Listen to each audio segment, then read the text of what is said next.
عمق فاجعه رو متوجه بشی.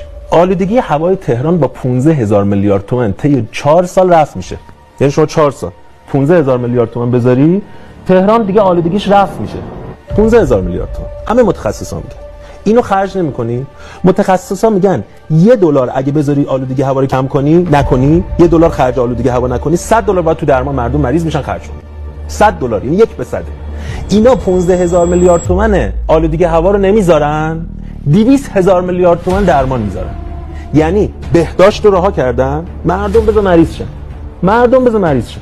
خب بجاش هر چی میدونیم بودجه درمان رو زیاد کنیم. چرا؟ چون این بودجه درمان میره تو جیب یک عده مشخص. 80,000 میلیارد تومان شما چجوری مالیات میدید؟ چون سیاستگزاران حوزه درمان تو مجلس هم پزشکن، تو دولت هم 3,000 پزشک مسئول وزارت درمانن. اینا حاضرن 200,000 میلیارد تومان پول مملکت که 80,000 میلیارد تومانش اتاق پاکت مردم، یعنی از جیبشون میدن، مردم بدن، ولی آلودگی هوا درست نشه. آلودگی هوایی که بیشترین کشته‌هاش در تهران بچه‌های زیر 10 سالن.